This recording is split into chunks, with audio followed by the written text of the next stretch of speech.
the latest edition of Confessions of an Angry Metalhead. This is Lift with Hatred Part 2, the workout. If you're wondering why there isn't a video for Part 1, I simply didn't film one. I don't know what to fucking tell you, I just didn't feel like it. If you follow me on Instagram, you'll know what happened with this. So my brain's burnt out. I don't owe you an explanation. Go suck my nuts. But you can click on the link that I guess I'll put in the description box just to keep you all from fisting yourselves. Oh my god, where's there a fucking part one? Alright, now, before we get into the routine, I want to let you know that because I'm such a fucking nice guy, there's not one, but there's two routines, two templates that you could play around with. You're welcome. I mean, I love to hear you all comment, thank you, Daddy, but I understand how grateful you are. You don't have to tell me how grateful you are. They revolve around the basic lifts: squat, bench, deadlift, overhead press. Why? Because all fucking classic beginner strength routines revolve around those. Why? Because they're compound lifts. They work more than just one muscle group. If you're working out your chest with a bench press, you're also working out your anterior deltoid, your front shoulder, and your triceps, and your lats too. And you gotta squeeze that ass and use your legs when you push the bar off your chest. But make no mistake, I'm not here to get into the kinesiology of the moves. There's a million other fucking websites and books you could go into, you could read for that fucking shit. I put a lot of thought into this.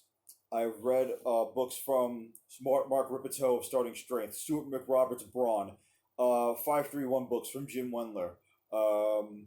I've delved stuff from Reg Park. I have also delved into some of my old training diaries for myself, and I also looked at my training diaries of when I worked with clients ever since I've been certified as a personal trainer. So this shit is very basic, and because I wanted to keep this basic and metal themed, no better way to start this than to call this Lift with Hatred, the Sabbath Years. Here they are.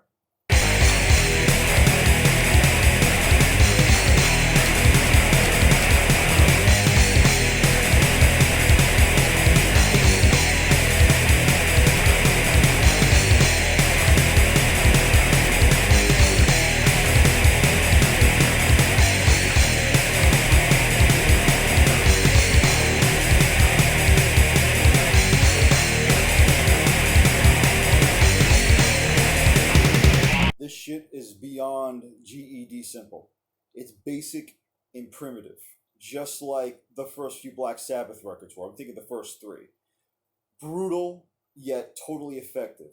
And when you first start this workout, especially if you're just starting with the bar, like I expect you to do with everything, minus the deadlift, this shit is beyond GED simple. Just make sure you learn the techniques. It will be simple at first, but you could expect it to get harder as time goes on, and you could be doing a lot of the same shit over and over again. Make sure that you've got the mental strength to not get bored of doing the same shit over and over again, because that's the problem with a lot of the general public when it comes to this shit. And that's why they fall off, and they never work out again, and they remain average, and they get worse when they get fat and lame and fucking pathetic. If that's you, stop watching this.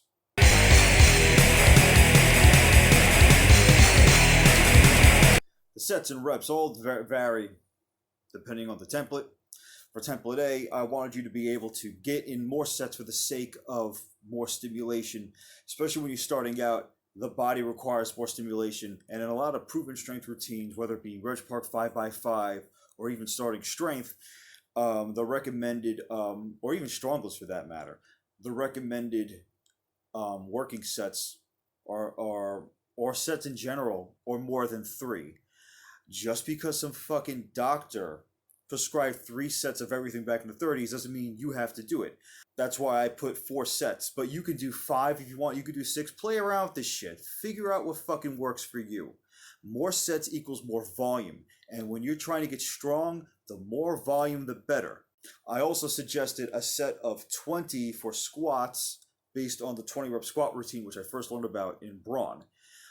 It's definitely recommended if your goal is more bodybuilding than true pure brute strength. If you're a teenager, and you're starting out and you have healthy knees and you're healthy all around, and you should be, I don't know why you wouldn't be, I recommend 20 rep squats. Your legs will get fucking huge. Trust me, I'm doing them at 35 and my legs are probably the thickest they've ever been.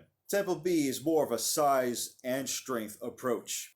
There's actually going to be dumbbells for one of the exercises, the dumbbell lunge, which is going to require you to use more muscle fibers and require you to keep your core nice and tight throughout, because if you don't keep your back straight, you will get fucking hurt.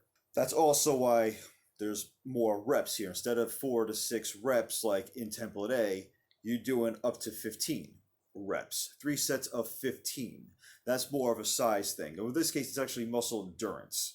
Size will come later on. I'll get to that later. That's why this template also has a little bit more variety in exercises. And you're switching. It's an alternating AB-AB workout, or ABA-BAB. So 1 week will be ABA, and the next will be BAB, and vice versa, and so on and so forth.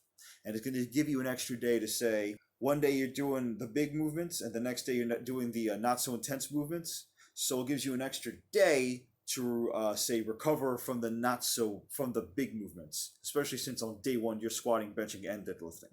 I did a modified version of this for my very first client, and I made him a believer in full body training within a few days. He would call me up and tell me, "Oh my God, my chest is so round, my wife loves it." See, the ladies love it. Constant stimulation in more than one way.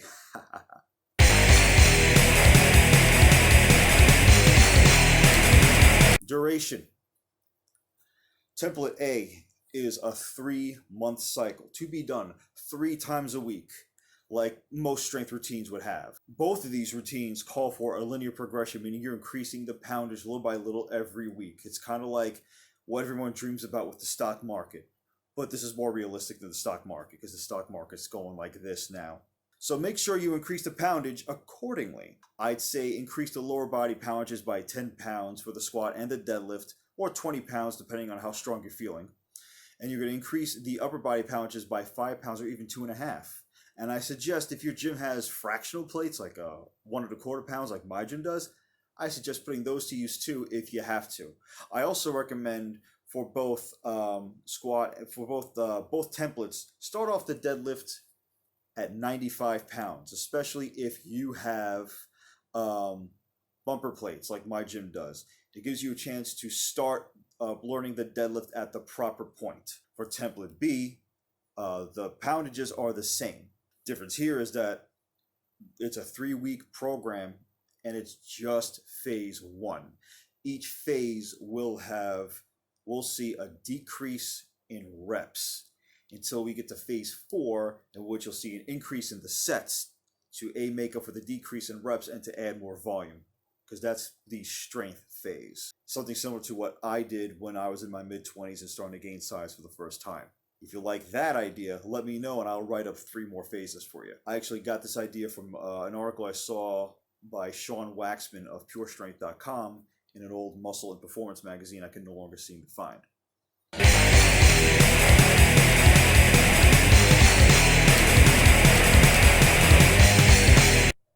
Training tips.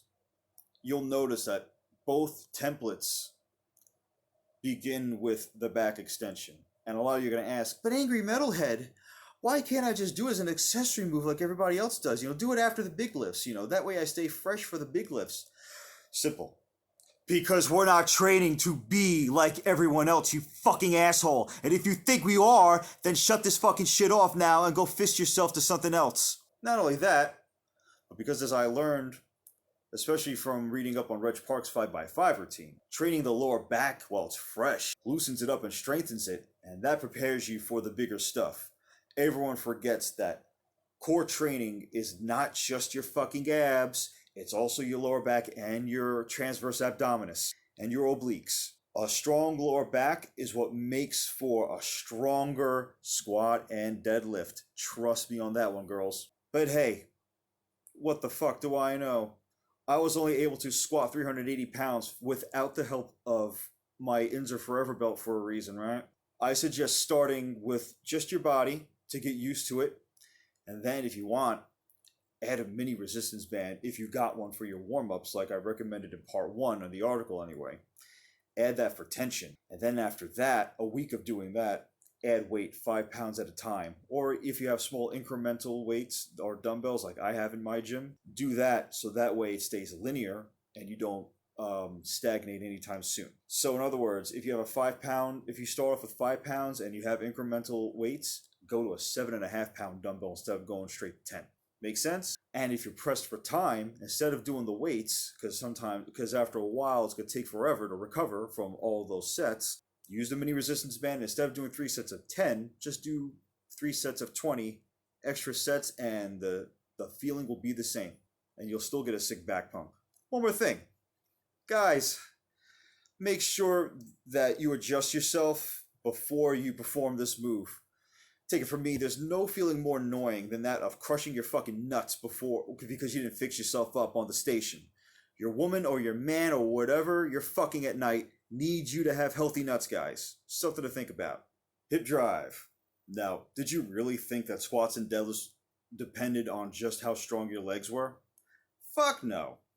It's all about, as Mark Rubenthal would say, hip drive.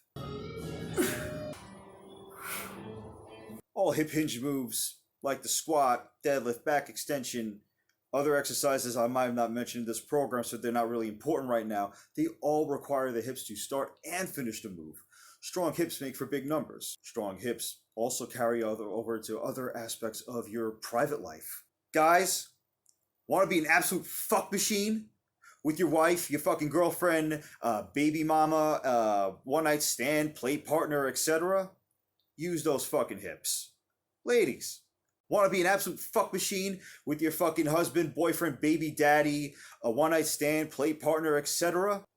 You want to show them that you can keep up with the thrusting with them? I've had a girl do that with me once. That was fucking awesome. Use your hips.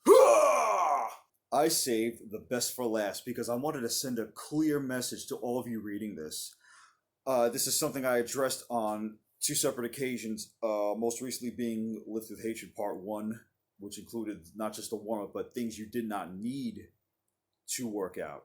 Not just for this routine, but in general. I spoke about grip strength and the importance of not wearing gloves while performing any exercise for any program. Not just this, any program. Fuck, I even provided a real-life depiction of what you look like when you wear gloves to the gym.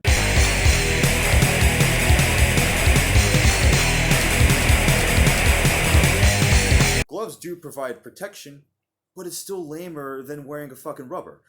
At least with a rubber, you're trying to prevent something you might not want in your life right now. So, to further add to my argument as to why you should never ever wear gloves to the gym, ladies and gentlemen, I introduce you to Sparkles.